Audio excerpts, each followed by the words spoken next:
प्यारे बच्चों, कैसे हैं आप सब। कल आप लोगों ने पढ़ा था कि पराग कोश से परागकण का निर्माण किस प्रकार से होता है, उसमें क्या क्या घटनाएं होती हैं जिसके फलस्वरूप परागकणों का निर्माण होता है। ठीक, और परागकण की संरचना के बारे में आप सब पढ़ लिए। तो आज हम देखते हैं कि जब परागकण परागकोश से वर्तिकाग्र पर जाता है, उससे पहले परागकण में क्या घटनाएं होती हैं, इसके बारे में हम इस भाग में अध्ययन करेंगे।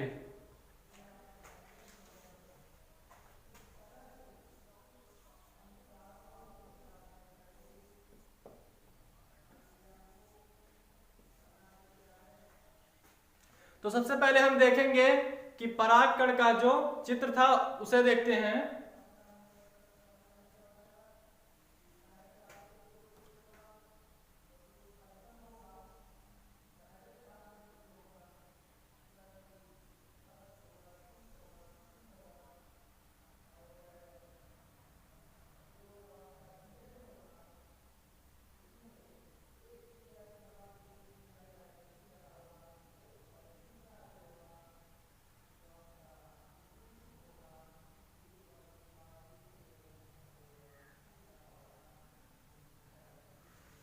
ठीक, देखिए ये होता है बाह्यचोल।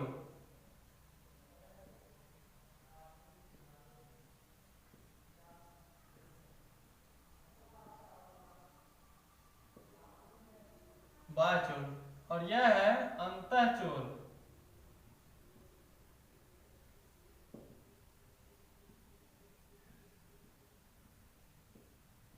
अंतःचोल और ये होता है जनन छिद्र।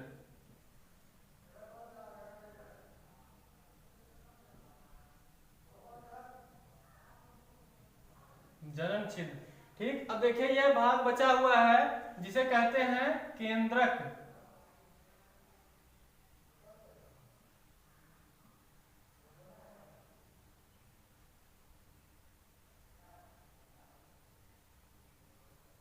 ठीक, इस भाग को कहते हैं केंद्रक। तो हम देखते हैं, एक पुष्प का सबसे पहले फिगर बनाएंगे जिससे हमें समझने में आसानी होगी। ठीक है,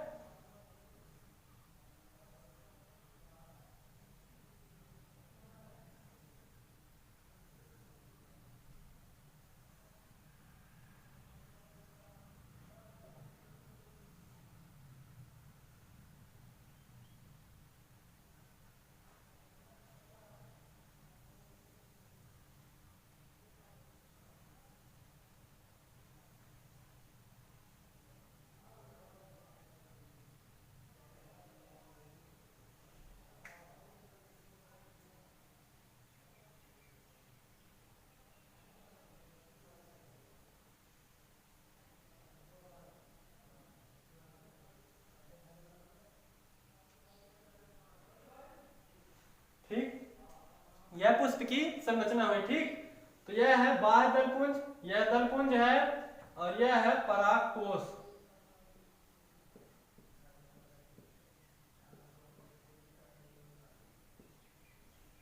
ठीक, परागकोश, यह है वर्तिकाग्र।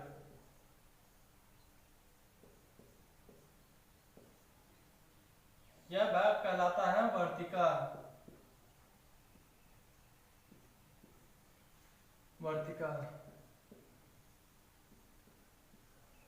तंत्र।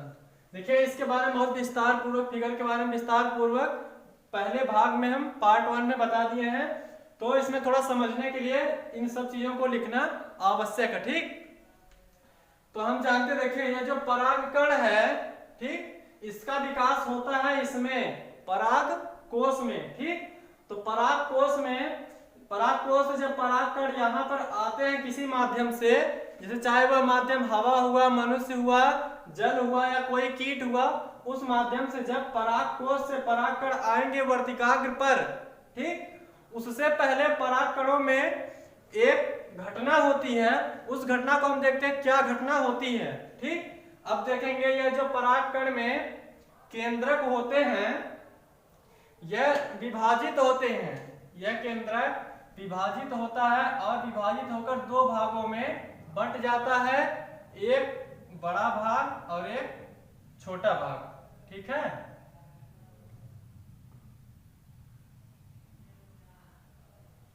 एक बड़ा भाग और एक छोटा भाग।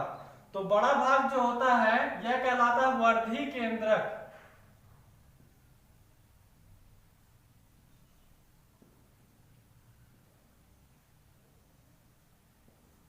बड़ा भाग जो होता है यह कहलाता है वर्धी केंद्रक, और छोटा भाग जो होता है यह कहलाता है जनन केंद्रक।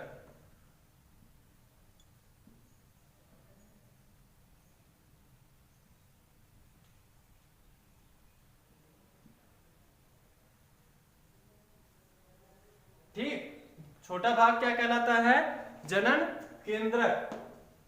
तो होता क्या है कि जब यह परागकण देखें इसमें व्यवस्थित रहते हैं, हजारों की संख्या लाखों की संख्या में ये जो होते हैं पराग कोश में व्यवस्थित रहते हैं। ठीक, यहां से जब ये यहां पर आएंगे वर्तिकाग्र पर, परागकण यहां से वर्तिकाग्र पर जब आएंगे तो क्या होगा कि इसमें देखिए दो केंद्रक हुए ना, एक वर्धी केंद्रक और एक जनन केंद्रक। ठीक, तो वर्धी केंद्रक में कोई परिवर्तन नहीं होता है, और जो जनन केंद्रक होता है वर्तिकाग्र पर पहुंचने के बाद यह दो भागों में बंट जाता है।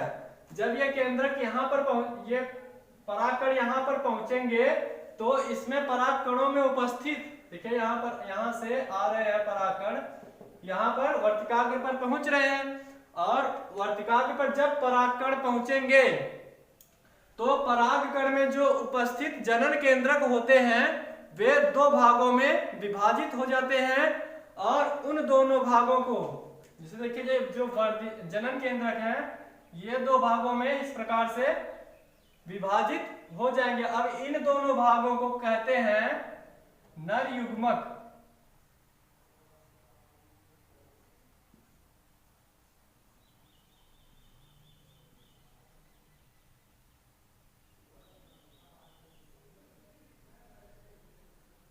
ठीक, तो इस प्रकार से परागकणों में नर युग्मक का निर्माण होता है। तो पुष्प का जो नर भाग होता है उसके बारे में आप सब पूर्ण रूप से जानकारी ले लिए।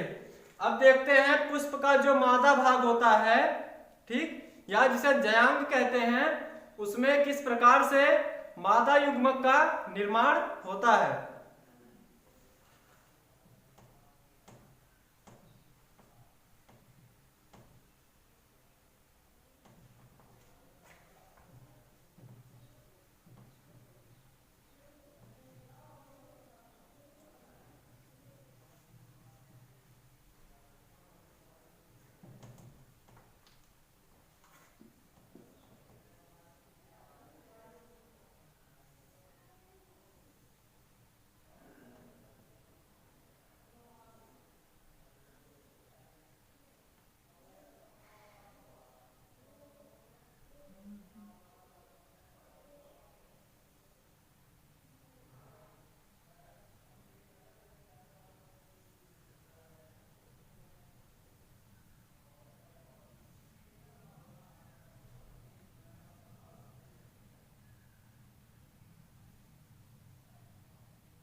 तो देखिए पुष्प का ये वाला भाग यहां से लेकर यहां तक का भाग क्या कहलाता है?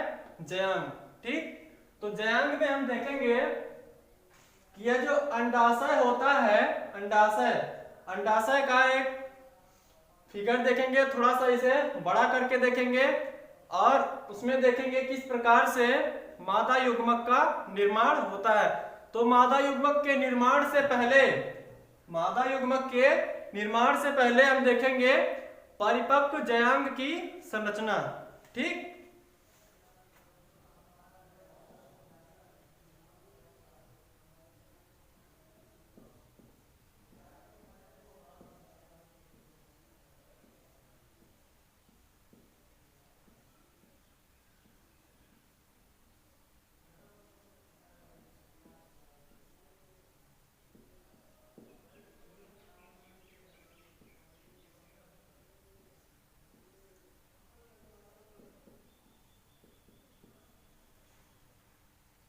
देखते हैं परिपक्व जयांग की संरचना।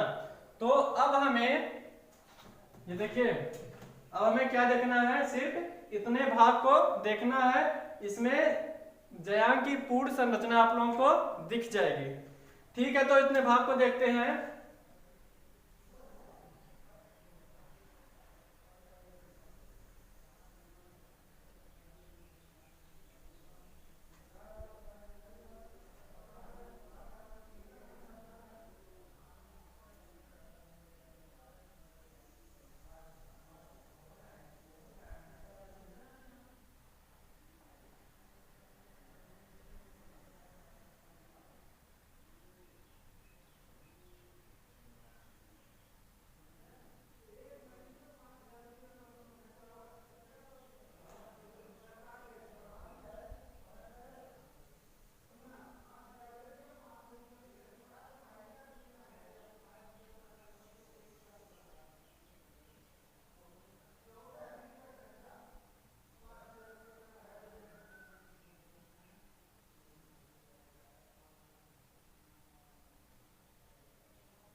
ठीक है, देखिए ये इस वाले भाग को, इसमें से एक इस वाले भाग को हम दिखा रहे हैं थोड़ा सा बड़ा करके। ठीक है, सबसे पहले देखते हैं यह भाग क्या है।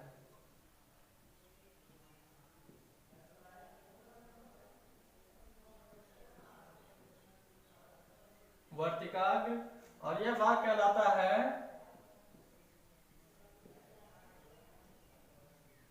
वर्तिका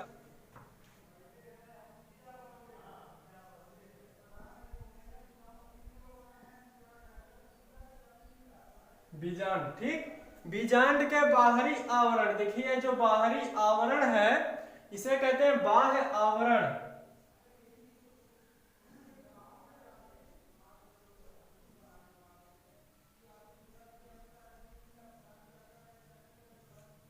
बाह्य आवरण, तो आप लोग ये मत सोचिए कि जो बीजांड है वही बाह्य आवरण है, नहीं। देखिए पूरा यहां तक की अंदर की संरचना, पूरी संरचना को कहते हैं बीजांड। ठीक, और ये जो बाहरी आवरण की बात हो रही है, ठीक, बाहरी आवरण की बात हो रही है तो उसे कहते हैं बाह्य आवरण। ठीक, और इस आवरण को कहते हैं अंतः आवरण।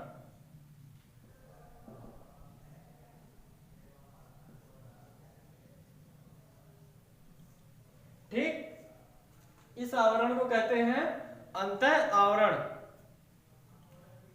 और यह जो संरचना है ये वाली, यहां से लेकर यहां तक, यह कहलाते बीजांड काय।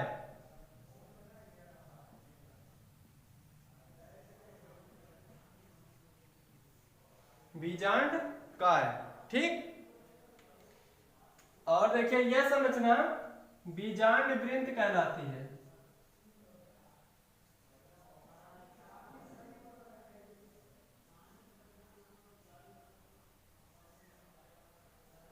बीजांड वृंत। ठीक, तो अब क्या होता है कि इसमें भी कुछ कोशिकाएं पाई जाती हैं और केंद्रक भी पाए जाते हैं। तो उन्हें देखते हैं किस प्रकार से व्यवस्थित रहते हैं। इसमें देखिए यह जो भाग होता है, यह भाग कहलाता है बीजांड द्वार। अरे गलत काम।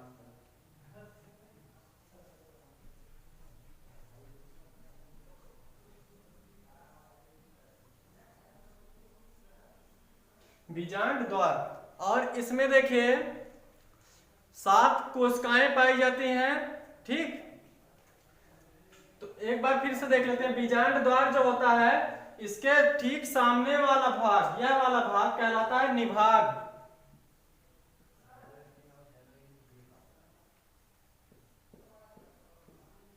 निभाग। अब देखिए इसमें जो 7 कोशिकाएं पाई जाती हैं वे कहां कहां पर व्यवस्थित होती हैं। तो देखिए सबसे पहले तीन कोशिकाएं यहां पर व्यवस्थित होती हैं।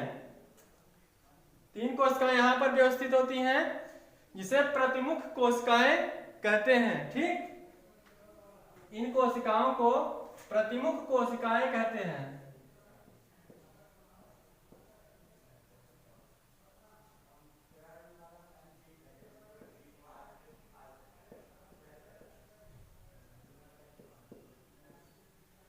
प्रतिमुख कोशिकाएं, ठीक। और देखिए दो कोशिकाएं यहां पर पाई जाती हैं, ठीक। दो कोशिकाएं यहां पर पाई जाती हैं जिन्हें द्वितीयक कोशिकाएं कहते हैं।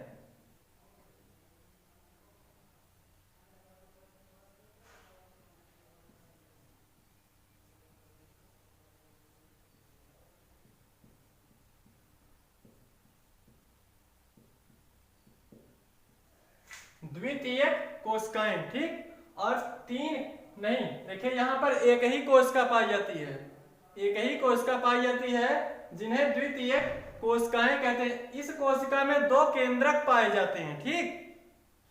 और तीन कोशिकाएं यहां पर पाई जाती हैं, ठीक। तीन कोशिकाएं यहां पर पाई जाती हैं जिनमें से इन दोनों को सहायक कोशिका कहते हैं।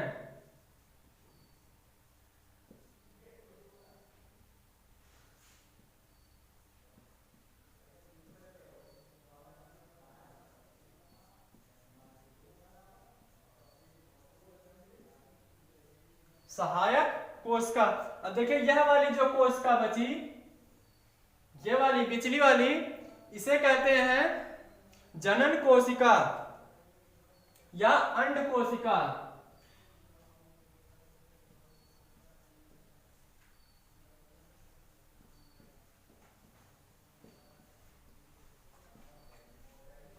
अंड कोशिका, बिचली वाली कोशिका को, ठीक। तो इस संरचना को 7 कोश की 8 केंद्र की संरचना भी कहते हैं। यह क्वेश्चन बहुत बार आता है और काफी महत्वपूर्ण है कि 7 कोश की और 8 केंद्र की संरचना, ठीक। तो देखिए 1 2 3 4 5 6 7 कोशिकाएं हुई, ठीक। अब केंद्रक की अगर बात करें 1 2 3 4 5 6 7 8 केंद्रक, ठीक। कह सकते हैं 7 कोशिकीय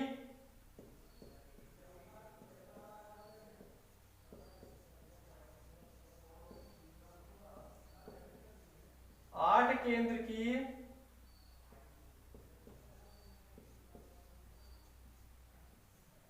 संरचना।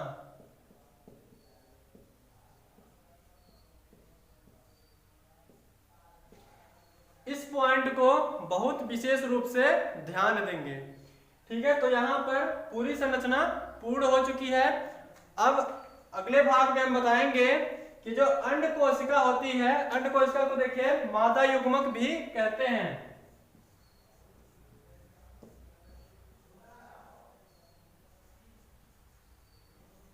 मादा युग्मक। तो अगले भाग में हम देखेंगे कि अंडाशय में किस प्रकार से मादा युग्मक का निर्माण होता है। आज के लिए बस इतना ही, धन्यवाद।